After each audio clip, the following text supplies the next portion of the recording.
Hello, beautiful sisters, or bros, if you're here watching this episode or listening to this podcast on Spotify. Um, hello. My puppy is saying hello and goodbye. So happy to have you here, regardless. Here we go. Today, we're talking about 5 things to teach our men about periods. And this can mean our sons, our husband, partner, etc. Just the dudes in your life. Things that you can teach them about your cycle that will help them feel less helpless and perhaps even less affected by it. Yeah.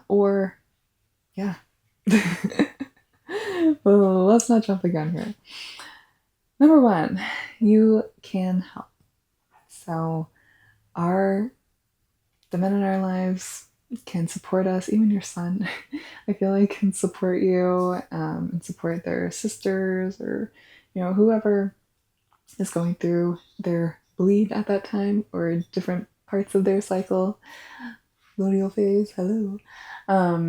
Which, if you haven't heard that phrase before, luteal phase is just the last, usually about 2 weeks of the menstrual cycle, and can typically be when we're feeling less energetic, less excited about life.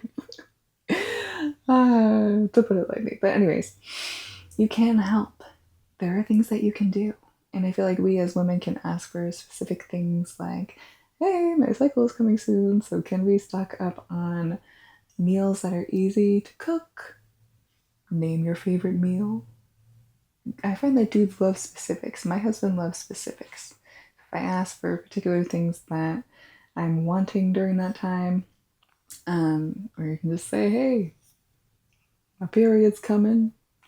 Can we get some Haagen-Dazs in the freezer?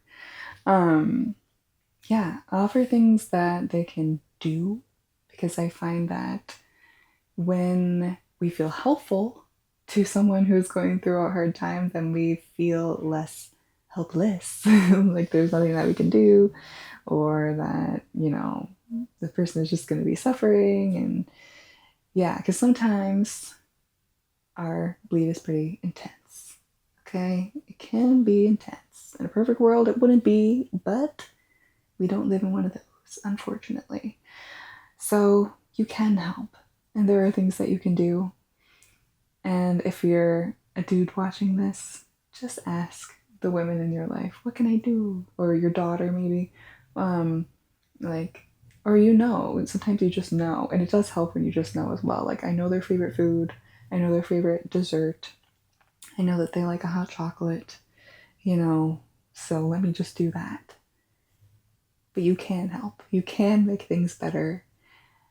You're not the bane of everyone's existence, okay? Number 2, I'm speaking to a man here, you go through daily changes in your hormonal cycle, give or take. I mean, we all have fluctuations, but typically you go through a 24-hour hormonal cycle. We go through a different one. Sometimes it's 28 days, sometimes it's 25 days, sometimes it's 40 days, but we go through a longer hormonal cycle, and it's something that just happens in our body, and we can't really change it, and we're doing our best to keep everything together in most cases. I mean, we have our moments. Just be aware of that, okay? Just know we're gonna be different day to day or week to week, and it's just kind of how your 24-hour cycle goes. You might feel gung-ho after your cup of coffee in the morning. That's kind of us during the follicular phase, right after our menstruation has ceased. And then midday, you might be feeling pretty good, pretty outgoing, wanting to talk to some friends. That's us during ovulation. And then after that, you might start to feel a little crash, a little midday, like, ooh, I've had a lot of day today. That's us during luteal phase. And then for a lot of women, late luteal to the bleeding phase is kind of like the night is winding down. I need advice. Somebody help me. That's that time, okay? I need to get in the bed. Like, you know what I'm saying? Just be aware of that. Number 3,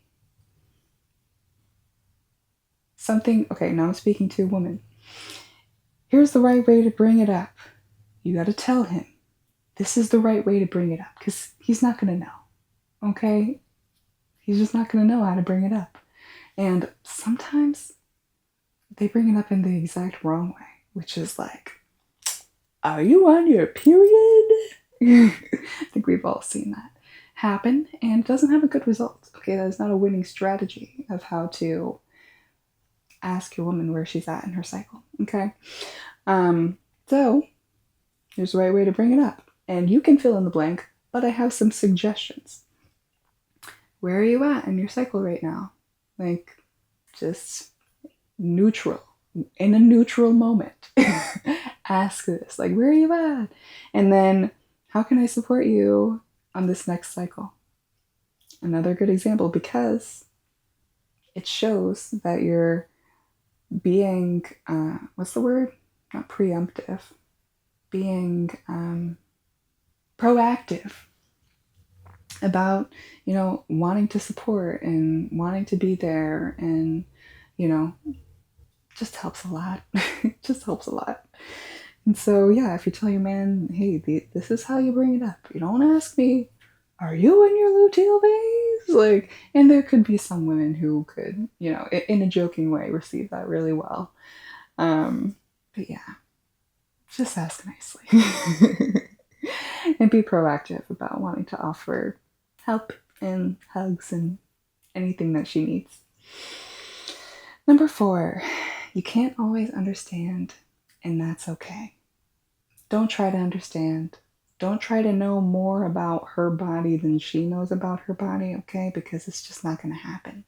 You're just not going to know. You're never going to be able to understand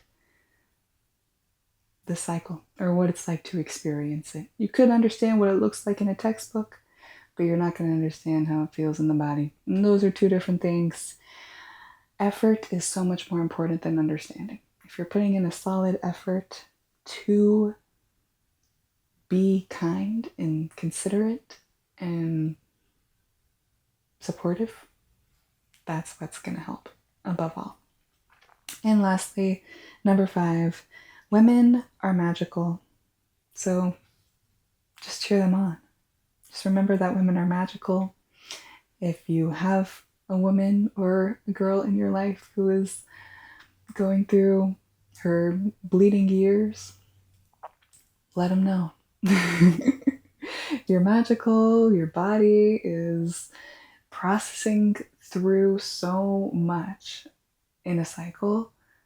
It's kind of crazy, and it's just going on behind the scenes without you even having to think about it. And that's pretty freaking cool. So you're doing a good job. And to the person listening to this, you are also doing a good job. Thanks for joining in for this episode and for doing something and listening to something that can either support you or support the women in your life. Yeah, means a lot to me. For sure. So happy to have you here. Subscribe to this channel and let me know in the comments. What do you think about these tips? Do you have any more? Should I add more to the list? And what's your favorite way to be supported while you're going through your bleed or your late luteal phase and you're needing some extra support? What's your favorite way to be supported? For me, it's flowers. My husband brings me flowers, and also I have trained my husband over the years to, when my moon arrives and I tell him, hey, my moon's arrived, he goes, yay! So it's just that like positivity and like happiness. And some people will be like, I don't want him to say yay, but for me personally, it feels supportive and it feels like, oh, I'm being celebrated, rather than like, you're gonna become a burden to me now. So yeah, thanks so much for being here, and I love ya. See you next time.